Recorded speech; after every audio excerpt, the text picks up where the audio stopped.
एक पिता की भावनाएं, यह दिल को छू जाने वाली एक पिता की जज्बातों की कहानी है। आपने माँ के बारे में तो बहुत कुछ सुना होगा, बहुत जगह पढ़ा भी होगा, लेकिन पिता के बारे में बहुत कम ही लिखा गया है। खुद की इच्छाओं को मारकर अपने बच्चों के सपने को पूरा करते हैं। जब मैं घर से गुस्से में बड़बड़ाते हुए निकल आया और बस स्टैंड की तरफ आगे बढ़ने लगा, मैं मन ही मन बड़बड़ा रहा था। पता नहीं कितने पैसे छुपा कर रखे हैं, लेकिन मेरे लिए एक बाइक नहीं ले सकते। अब मैं यहाँ से चला जाऊँगा और तब तक वापस नहीं आऊँगा जब तक मैं खुद के पैसों से बाइक नहीं खरीद लेता। इतना सोच ही रहा था, तभी मुझे पैरों में कुछ चुभने का एहसास हुआ। नीचे देखा तो समझ आया कि जल्दबाजी में मैं पापा के जूते पहन आया हूँ।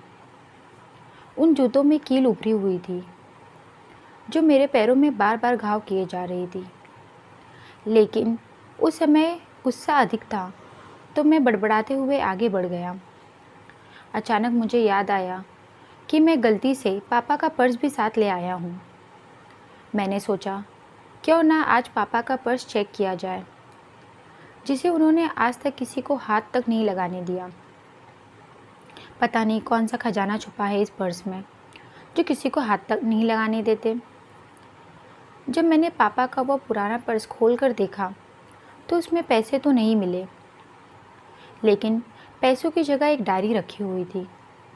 तब मैंने सोचा, ओहो, यह तो वो खजाना है जिसे छुपाकर पापा रखे थे। जब मैंने उस छोटी सी डायरी का पहला पेज खोलकर पढ़ा, डायरी में जो लिखा था उसे पढ़ने के बाद मेरा गुस्सा गायब हो गया। वहाँ पर उन पैसों का हिसाब लिखा था, जो अलग अलग कामों के लिए अलग अलग लोगों से उधार के तौर पर लिया गया था। उस लिस्ट में कंप्यूटर के नाम पर भी पैसे लिए गए थे। कुछ यूँ का लिखा था, 50,000 बेटे के कंप्यूटर के लिए। यह वही कंप्यूटर था जिसे मैं आज तक यूज़ कर रहा हूँ, लेकिन मुझे यह पता नहीं था उस कंप्यूटर को ख़रीदने के लिए पैसे कहाँ से आए थे। लेकिन आज पता चल रहा था। मुझे आज भी याद है जब मैंने पहली बार कैमरे के लिए ज़िद की थी, जो मेरे पापा ने मुझे 2 हफ्ते बाद मेरे बर्थडे पर लाकर दी थी, जिसे देखकर मैं बहुत खुश हुआ था।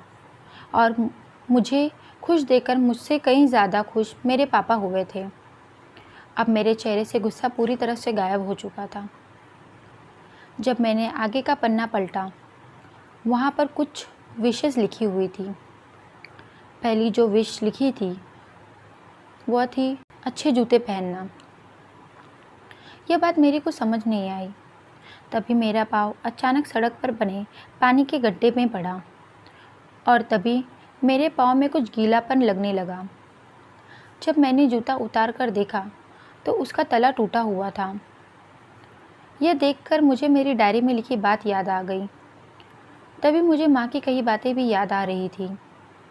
माँ पापा से बोलती, अब तो जूते पुराने हो गए हैं, अब तो नए ले लीजिए। तो पापा अक्सर ये कहकर टाल दिया करते, जूते अभी चलेंगे, अभी तो कुछ दिन पहले लिए गए थे। मुझे आज समझ आ रहा था कि पापा पर्स को क्यों छुपा कर रखते थे। उस डायरी को पढ़ते हुए मैं बस स्टैंड पर रखी बेंच पर आकर बैठ गया। अब उस डायरी की आखिरी पन्ना बचा हुआ था। उस पन्ने को जब मैंने पलट कर देखा तो वह कल की डेट लिखी हुई थी।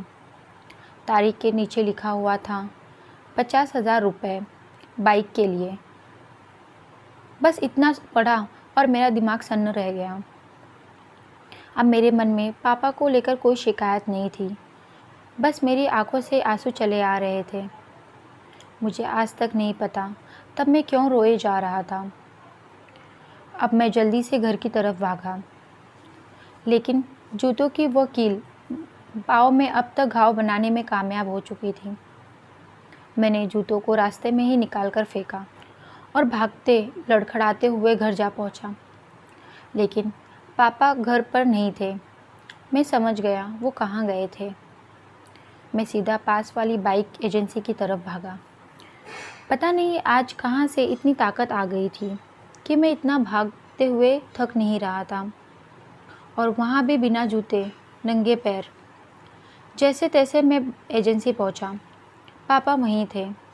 मैंने पापा को दौड़कर गले लगा लिया और मेरी आंखों से आंसू रुकने का नाम ही नहीं ले रहे थे। पापा को समझ नहीं आ रहा था आखिर हो क्या रहा है, मैं क्यों रो रहा हूँ। मैंने पापा से कहा, पापा मुझे मोटरसाइकिल नहीं चाहिए, आप अपने लिए जूते ले लीजिए। आज से मैं जो भी करूँगा अपने मेहनत और अपने बलबूते पर पढ़ कर करूँगा। हम अपनी माँ से हर बात शेयर करते हैं। माँ हमें बहुत प्यार करती है, लेकिन एक शख्स ऐसा भी होता है जो हमें छुपकर प्यार करता है। वो होते हैं हमारे पिता। ये परिवार में एकमात्र ऐसा व्यक्ति है जो अपने बच्चों से उन्हें बिना जताए छिपकर प्यार करता है।